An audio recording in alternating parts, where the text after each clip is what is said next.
at -3 games. So everything's within a plus to -3 game spread. Of course, Priest went 50-50 with a 1-1, and then Hunter and Warlock wasn't there. But outside the 6 classes there, I think it's been very balanced. Yeah, I do like the divide by 0 null on some of our classes here. Sorry, Rex, sorry, Gul'dan. You're gonna have to wait until Knights of the Frozen Throne. But give us at least one business day for that, Kibler. We are into game number 1 here. Hoej with the Paladin against Kolento with the Shaman. This is actually one of the good matchups for Kolento in this series. Yeah, one of the very few. And this is actually why it was slightly surprising, at least to us, because on paper, Shaman is very good against Hoej's lineup because it's able to manage the aggression and put out a decent amount of aggression itself against decks like Quest Rogue. Yeah, and in particular, in this matchup, cards like Devolve are specifically very powerful. Hoej's Paladin deck revolves very heavily around buffs, the synergies between the Murlocs themselves, so Devolve can really put a damper on that, not to mention just the efficient removal, like Jade Claws and Maelstrom Portal, both of which are in Kolento's opening hand. Now, Kolento has all 3 of the 1-mana minions in his deck. He runs 6 of them, and those are half of them.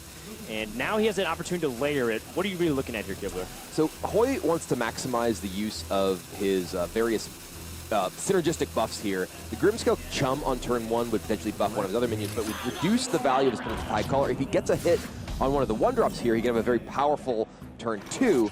This does leave him vulnerable to patches on turn 1, though, which is something that you want to be aware of. Right, and this damage efficiency is really important. If Kolento chooses to pull out patches now, he won't be able to hit a weapon charge, but he leaves his mana available in case he needs to use Jade Claws or maybe something else, whatever he picks up. And Hoej getting the buff in the Vilefin Inquisitor is pretty nice because the Vilefin Inquisitor has now 4 health, which makes it very difficult for most of Kolento's removal, especially early in the game, to really deal with it. It also doubles the power of the Vilefin Inquisitor, and that makes it much more significant a threat. Finja, the draw for Hoej, not necessarily powerful right now, but that's a card that can be extremely powerful in this matchup because it is difficult for the Shaman to remove, and it lets the Paladin deck go wide in the board. Well, Kolento has plenty of plays, including we were first eyeing the Jade Claws, and he'll find a way to try to squeeze in things like Primal Fin Totem too. As you take a look to his road, which has been rocky to say the least, but he's gotten here nonetheless with only 1 defeat, same thing as Hoej. And of course, even in that defeat, it was very close. If Kolento versus RD wasn't the series of the tournament, you might look at Kolento versus Mage as another one, as a potential candidate. Yeah, there's been some really remarkable series so far, and here we are in the finals, hoping to have another great one here. We're already off to the races. You know, Hoej with 1-drop into 1-drop, 1-drop, and now Kolento needs to figure out exactly how he can manage this. Jade Claw is definitely pretty attractive. Yeah, well, the number one thing that you're really scared about is the threat. Oh, wow, interesting. Coin Evolve. I wasn't really expecting this right off the bat here. All right, well. Ooh, a Succubus. All right, well, that is a very powerful Evolve for Kolento. Even the Swordsman to give it +1/+1, this means that even with Rockpool Hunter, it will actually kill the Vilefin Inquisitor. Wow. Yeah, that Evolve was very ballsy, but Kolento recognizing that if I Evolve here, I can run away with board dominance before my opponent has an opportunity to land Megasaur, and I can set up for my mana usage anyways for Primal Fin Totem on the following turn. And looking at this, I really like this play from Kolento. This is a very sort of out-of-the-box play. In many cases, players will really just hold on to Evolve until they have a very large board, or even specifically until they have Doppelgangster. But this is the kind of play that really sets top players like Kolento apart from the rest. Yeah, I wasn't expecting it, to be quite honest. And now Koi's stuck in a position where either he lets the Succubus dominate the board for a little bit, or he trades his Vilefin Inquisitor into that 5/3, which he can take the value trade here. And that does mean that he still has the 3/4 left afterwards. So now Kolento, he could try and value trade here, but that does leave him open to potentially getting his Succubus picked off, and then the Inquisitor getting to potentially run away with the game. But if he does trade, then that means Primal Fin Totem's not challenged directly by that Rockpool Hunter. It would have to get buffed or removed through a weapon of some sort. Yeah, one of the cards that Kolento is definitely concerned about next turn is the Gentle Megasaur you mentioned earlier. He wants to ensure that there isn't a powerful board for Hoej that the Megasaur can buff. He's also got to be considering the possibility of something like Consecration. If he does try to take the value trade and then play more to the board, Consecration could be a very big problem for him. in terms of sweeping up what he has. Though the Primal Fin Totem, even if he does have Consecration, will require additional removal to get rid of it. I think about taking it slow. Yeah, all right, just hero power. Go ahead and hero power here. You have a chance to get Taunt Totem or the Healing Totem. Both would have been pretty nice. The Healing Totem kind of makes it so that Hoej would probably have the onus of killing that Succubus before he heals too much. And then I guess in this case, if you got Spell Damage Totem, he can also plan for Maelstrom Portal in the future. Hydrologist finds Noble Sacrifice, which is the best tempo option here. Though Kolento does still have his Jade Claws up, so he can't use Noble Sacrifice to protect his minion from the Succubus attack necessarily. Yeah, I mean, kind of I think Hoej is also trying to plan around his future Finja, which is very clear turn number 5. He could set up the Secret as well preemptively, but that means Rock Pool Hunter's not being developed. And Hoej's running a little low on resources. Maybe he feels like he needs Getaway Kodo in order to be able to have more cards to play, but we know Shaman has Devolve as a potential card that can disrupt that. He's going to take Getaway Kodo and going to go in and buff up the Hydrologist to try to give him 3 different minions that don't die to the Jade Claws. Yeah.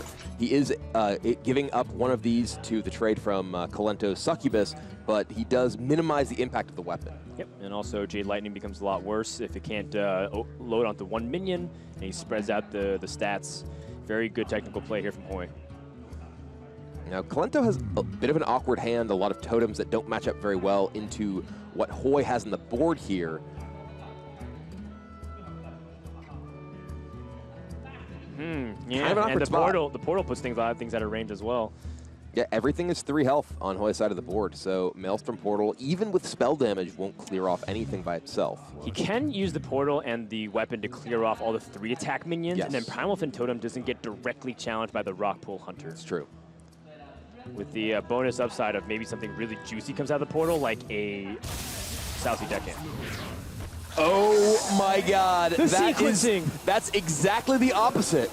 The sequencing actually mattered there. The Emerald Hive Queen leaving every minion in the Kolento's hand stranded. Wow. And Hoej's going to play Finja, which means the Emerald Hive Queen won't allow him to play, it won't die next turn. Yeah, Hoej can actually attack his Rock Pool Hunter into the Emerald Hive Queen to ensure that there's no minion on the board either, and ensure that Finja can attack into the Emerald Hive Queen or just something else next turn to keep this stranded. Is there any? There is a reason to actually wait to see what happens, but in this case he got punished. And Finja coming down really threatens Kolento without Devolve. Doppelgangster, that's a 7-cost Doppelgangster here. And Kolento, he's already used an Evolve. He can't evolve this away now. This is a disaster for Kolento. I wonder what Kolento will do here. He's choosing to play Mana-Tide Totem. Seems to be the most mana-efficient play. And maybe he can get that Devolve, all right, which is big. That is an important card for Kolento here to come back into this game. Whoa, boy. Hoej can't kill that Mana-Tide, but he can sure build up a big board with Finja. And now this deck is a lot worse at synergizing off of Finja compared to what you're normally used to seeing prior to Journey to Ungoro. There's a couple of minions that can help, like War Leader, but then there's also things like the Grimskill Chump. Finds more secrets here. A Noble Sacrifice and another Getaway Kodo. He can use his hero power here. So one of the big things, that Sunkeeper Tarim draw for Hoej was huge because it means that even a Devolve from Kolento will still potentially leave him with just a board of 3/3s. Right. So he's setting up a board here that Kolento now has the answer for in terms of Devolve. He won't be able to get the Murloc synergies, but he's able to still buff them back up thanks to that Sunkeeper Tarim. Right. And because he has a Getaway Kodo already, maybe he actually would have liked the Redemption so that we can guarantee Murloc stay on the board and maybe pressure the Shaman. As Kolento is staring down a big board, which I almost certain he's going to Devolve. Jade Claws picked up, so maybe you can clear off one of the bodies at least post-Devolve. Yeah, and the Getaway Kodo will also return most likely a very weak minion unless there's a big taunt that gets in the way. Genzo the Shark, which just so happens to very much favor Hoej in this position. God, Genzo. When it attacks, both players draw until they have 3 cards. Hoej's hand nearly empty. If one of these minions goes down, he can play Getaway Kodo, and then Sunkeeper Terram attack with Genju, and just drop 2 more cards. Yeah, don't even need Divine Favor. A lot of the aggressive Murloc Paladins run Divine Favor as a primary source of card draw. Hoej is playing a mid-range slower variant with Vine Cleaver and Deathwing. And there you go. Card draw slapped into the deck. He even got a Murloc with an ability and a possessed villager here too. Yeah, so Sunkeeper Terram just pretty much synergizes perfectly with everything. Kolento is in deep trouble. Wants to give the Getaway Kodo to Hoej on this Wisp. And, you know, I'm kind of wondering what kind of world Kolento could come back in this game. He has enough mana for the Doppelgangster to evolve next turn if he picked it up, but he's already used one. He's going to need, I believe, another Devolve. The Sunkeeper Terram. Hoej has Wisp Grimscale Chum now. They can play alongside it. Jeez. He can play a full board, all buffed. He can clear off nearly everything Kolento has in play. Right. I mean, he can play the Chum here, kill off one of the totems, kill off the 2/2, then turn everything into 3/3s. Or kill off the 1/1. It doesn't really matter either one. Doesn't have to be that one. He can just kill both totems. What am I talking about? Regardless, he can put Kolento in a really bad spot and draw a bunch of cards. And also supplant his tempo to just control the board, because the 3/3s and the weapon would just kill Terram alone instead of Getaway Kodo, which is what Hoej is planning by playing it instead of the Grimscale Chum. Great sequencing and planning here from Hoej. I think all he's calculating right now is how much damage can cards like Flame Tongue do? What do I want to trade on the 1/1, for example? I think I'd rather just draw now as opposed to play Terram. Okay, he's ready. He's satisfied with just taking one card here. And I wonder what card would have changed everything. Maybe if it was a Consecration.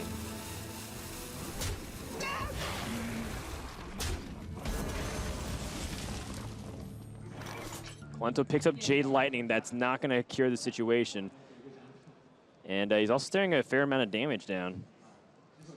Yeah, Hoej's Getaway Kodo too. Yeah, Hoej's board is protected. He has the Kodo. You know, Hoej did use a lot of resources early in the game. He recognized that he wanted Getaway Kodo in order to potentially protect those minions, give himself more to work with. And he even still has Genzo up. His Getaway Kodo, he has Genzo. He has so many ways to continue to generate resources while pressuring Kolento here. Trying to think of what Kolento can do here. His best play is for tempo is set Doppelgangster, but that's pretty weak. And then his best removal plan is Jade Lightning on the Genzo. And then you can kind of assume it's Getaway Kodo again, so you just give the Genzo right back, but at least he doesn't draw cards the next turn. It's just a really, really rough spot for Kolento here. Yep. I do want to point out that this Paladin is a lot better at fighting against the Murlocs compared to other decks, primarily because it's not nearly as all-in on the Murloc plan. It's got Deathwing as an ultimate clear. It's got Vine Cleaver to fight the long games of attrition, and that's a Hoej special. A lot of people started copying Hoej's version because of how effective it was at stringing out the long games, such as this one. All right, well, Kolento recognizes that, okay, that's going to be Getaway Kodo, decides to Jade Lightning a Wisp.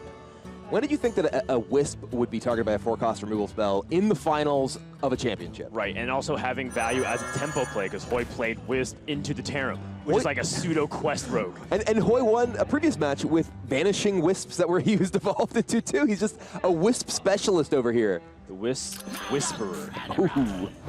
And now look at this. He's actually emptying his entire hand, save the Stonehill Defender. Right. Genzo getting to attack, draw him 2 more cards. Consecration, a really powerful one, and Gentle Megasaur can be the final push. I mean, Grime Street Protector, why not? Stack it up. Hoej is going to make his victory push for game number 1, and this is a favorable matchup for Kolento, but apparently he doesn't win those. He wins the unfavorables. Yeah, Kolento's won all the bad matchups, losing the good ones. This is China, though. You know, he will find a way, I'm sure. Not out of this game. No, sir. Not even K-Guy can handle this.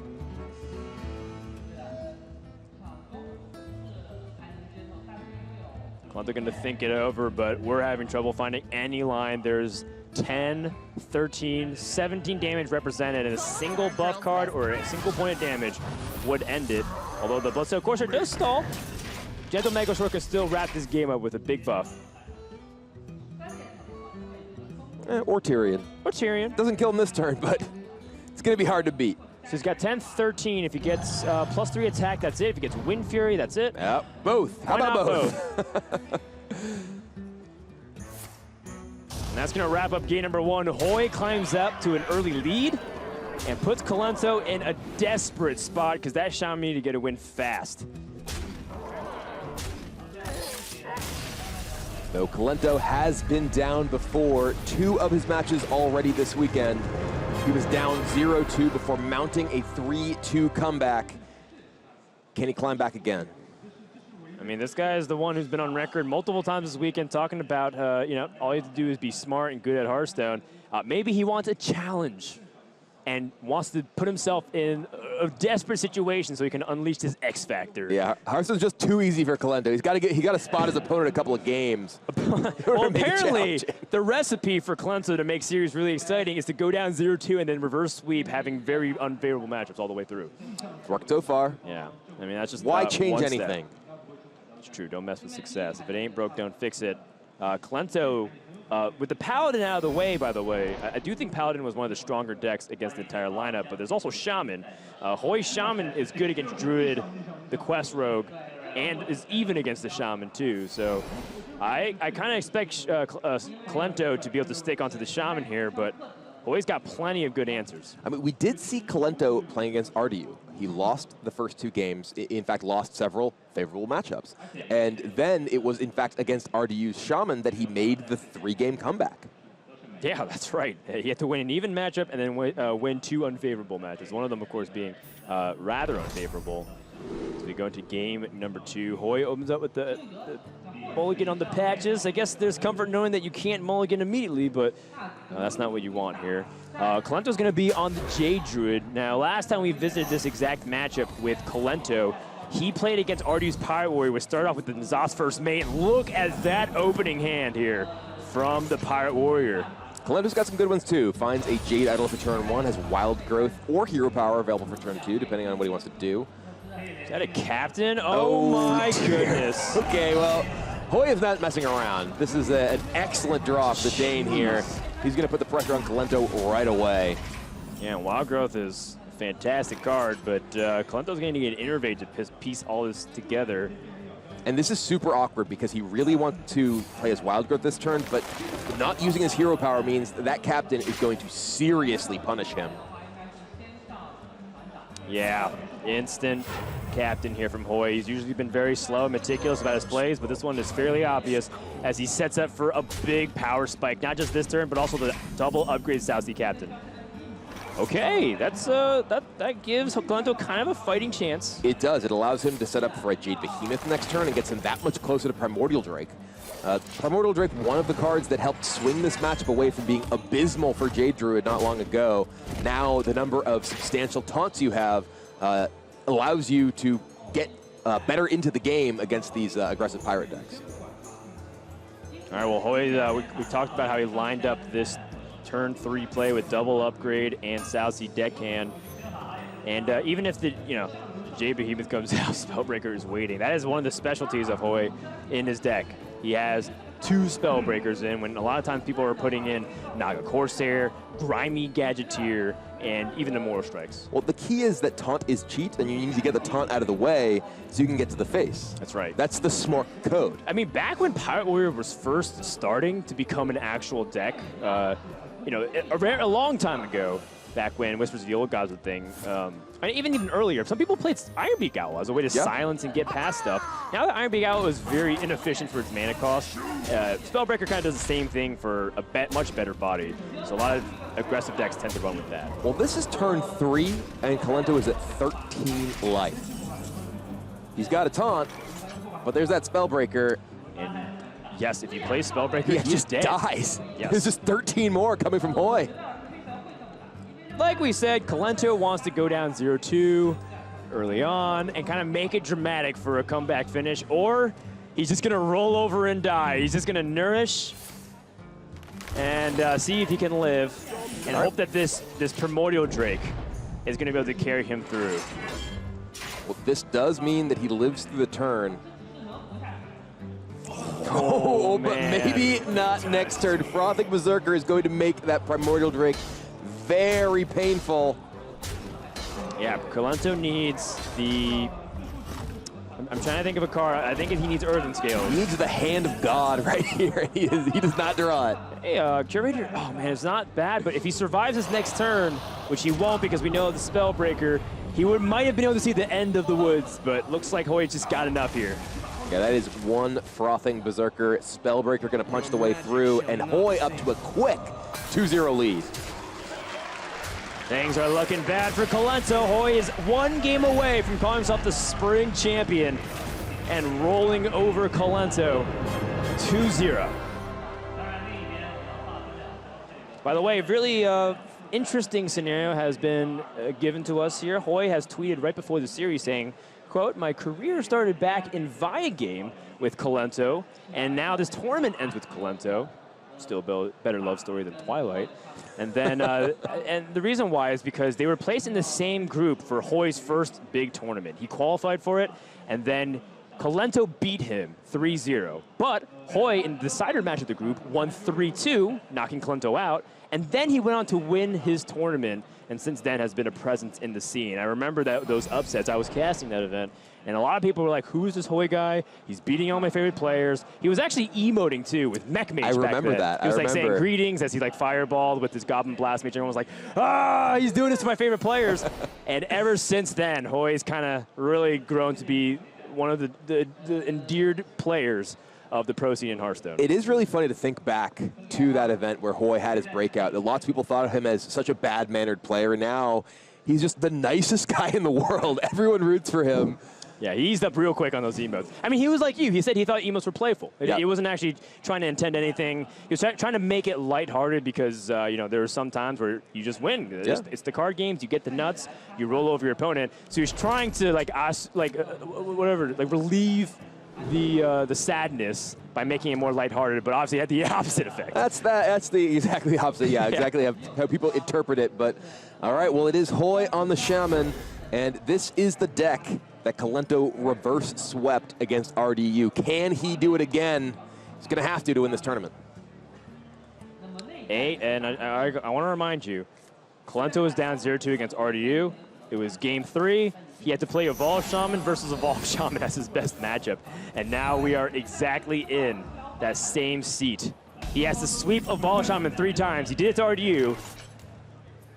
And we'll see if he can do it right now. Looking at the opening hands here, Hoej's got a little bit awkward draw, and I think that's the beginning of something here. Yeah, neither player has a particularly powerful draw here. No one-drops, no real early development for either player. They both have a little bit slower draws, so this will not be an explosive game. All right, exploding out of the game. It's coin hero power from Kolento. I was not expecting this at all. Kolento has 2 Stonehill Defenders. I thought he was going to pass. Coin Stonehill Defender into a second one. Utilize your Discover options to fill out the curve. What is he thinking here, So I think what he wants to do here is hero power, into Defender, into Thing from Below. So it allows him to maximize his ability to play something significantly threatening early in the game with that Thing from Below. Right, so then his 4th turn isn't limited by the Discover option, which usually at best for a 4-mana slot, you're playing Sentient Shield Masters at 3-5. And in this case, on turn 4, you're playing Thing from Below. And this is the sort of thing that's very, very rarely seen. You know, just coin hero power. But Kolento, you know, he is going to try and ride this and get that Thing from Below out quickly. And I wonder if that's an adaptation based off Hoej passing his turn 1. You're saying maybe I can get away with this because I've seen my opponent pass turn 1 and doesn't really have a good follow-up here. Kolento doesn't have a way to answer that Manti Totem, so he's going to draw at least 2 cards. And that is A-okay with Hoej because he's got more follow-up to this. White Eyes, Earth Elemental, Hot Spring Guardian.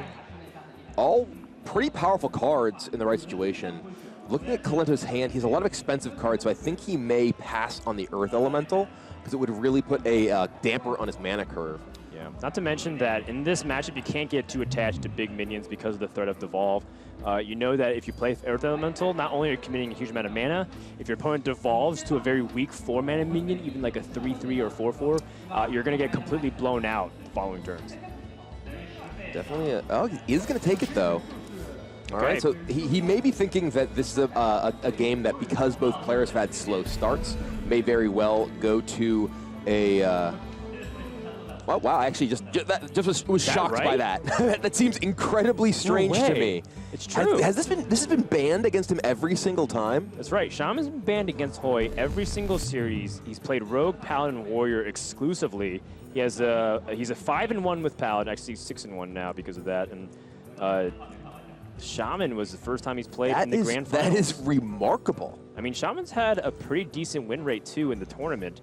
We're talking about one of those decks that are positive right now, and it was one of those decks that people were soft-targeting a lot of the time. They're saying, well, Shaman, we expect to be a very popular deck because it's aggressive and kills other aggro decks. Some people were putting Sea Giants in, some people were putting Crazed Alchemists in. Well, now in its maiden voyage for Hoej's Shaman deck in this particular tournament, yeah, he's going to have to figure out exactly how he wants to navigate this turn. He can obviously take out the Stoneclaw Totem here, but barring that, he has a thing from below he could play that does potentially walk into a Flame Tongue Totem. Yeah, or Jade Lightning, which is the biggest fear, I think. But I guess if he Jade Lightnings, he's not killing the Mana Tide Totem, so you're able to replace your card. So Hoej has picked up pretty significant advantage from this Mana Tide Totem already. Kolento does have a pretty big fistful of cards as well, though, but that's mostly because he hasn't played much. Right. And with Shaman Mirrors, resource battles is a huge factor a lot of the times because many times, because it's a mirror, it comes down to who can grind each other down. And you can see that these guys are fighting very much similar to the mid-range Shaman days, not too long ago, like 6 to 8 months ago, where a lot of people would be very conservative and try to go for dramatic swing turns. Well, Hoej may get a nice swing here if he does go with the Jade Lightning on the thing from below. He also he doesn't get to use all of his mana that way though, so he may actually just make a trade, perhaps even play a second Mana Tide, dig even deeper. But he does have a pretty full hand, so drawing too many extra cards could be a problem. It is true. I mean, a lot of people look at Mana Tide Totem as a huge resource and able to generate a lot of card advantage, but there is such thing as too many Mana Tides, and I've been in that situation against a lot of decks that just let me draw, and then... You can always evolve them. Yeah, and then you're stuck with like double Bloodlust and Aya and Doppelgangster. You can't use all of it. And then when it comes down to it, your opponent like goes for a big swing through Maelstrom Portals, and then you're just down in card resources when it comes down to the wire. But I mean, I don't know if this is one of those matchups that ends up seeing that kind of fatigue plan a lot. Looks like Flame Tongue time, though. We once again have some dancing totems. Double Flame Tongue. All right, yeah, time I like to go. I like this a lot. It puts a lot of pressure on. It confuses the casters. Everything you wanted to play. Yeah, those Flame Tongues are, in fact, not where they appear. Yeah, so what looks like to be the case is actually the inverse of this. The Flame Tongues are inside each other, and then they're calling from inside the house? Yeah, that's right. The files are inside the Flame Tongue Totems. I like that. Nice Zoolander. Hoej in dominant position here. If he's able to just sweep away this Doppelgangster, Kolento is getting blown out, and this is looking more one-sided with each turn. The Mana Tide Totem draws a card. Hoej has a 1 and 4. Of course, you get the spell damage totem. That's the most appealing, but that also is weak for development and tempo. He could end up just using Jade Claw's totem. Wait, that's also mana inefficient too. Huh. Maybe he's just Aya's. He pretty clearly wants to kill these doppelgangsters, and if he kills them with his totems, he runs the risk of losing them all to a Maelstrom Portal. Right, right. Maelstrom Portal would be actually devastating, so I don't like that either. Huh. And I mean, both players have played really slow, so you can assume everything is on the table.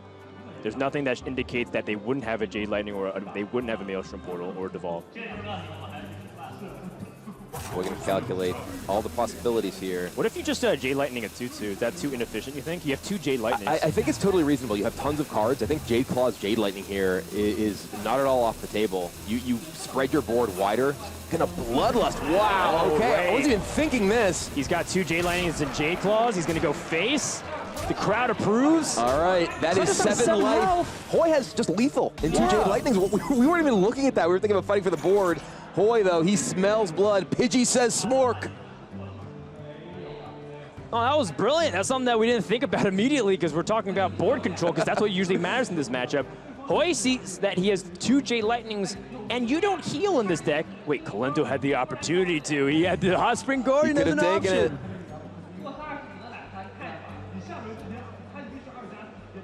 Is there any way out of this for Kolento? There's no way for him to put together enough damage to win the game before those Jade Lightnings will end it. Bloodlust can help him clear the board. But that means he has one turn to swing everything. And that's not going to be enough, I think. Has to trade into all these, able to keep around 2 doppelgangsters, but Hoej's still at 30 and just has lethal with these Jade Lightnings over the course of 2 turns. Yeah, you can just wait next turn even. Just set up a board this turn as intimidating as you can. Doppelgangster evolve. Yeah. Let your opponent deal with whatever shenanigans you can. He's got it all. And as long as nothing catastrophic happens, I'm thinking about Corrupted Healbot, but that's a 5-mana card. I cannot think of a single way that Hoej can lose this game. Kolento could find another Hot Springs Guardian, perhaps, if he finds... He has a Stonehill Defender, he can find that. But still, even then, Hoej can Doppelgangster evolve here. He can play Aya. There's still just so many things he needs to deal with. And he can't just play around, you know, the double Jade Lightning to face. This entire weekend, the casters, the players on Twitter watching alongside have been kind of pointing out and observing the mastery of Hoej's play. They're calling it flawless. They're saying brilliant. People are already crowning him as potentially the best player of 2017 so far in all of his play. And it comes down to the final turn for Kolento. He's even set up a way to play around Hot Spring Guardian. From start to finish, the Dane has proved his proficiency and mastery of all decks, understanding the meta, calling it right on the field, and taking out big name after big name. This is Kolento's last turn. He's trying to find something. He's trying to dig deep. Is there any way he can actually win this game? He's going to try and keep himself alive on the board, but the board is not what's going to kill him. It is that Jade Lightning in Hoej's hand. And that is going to do it. Kolento gets his last bits of damage. Hoej is going to breathe it in. Jade Lightning to the face. Look at that smile. Is the spring champion for 2017. Yeah, and he has come so far. From last year, we said he just didn't have enough results. He was disappointed in his results. He was disappointed in his play. Now, he's come here. He is the champion. Back-to-back championship tour victories here for Hoej.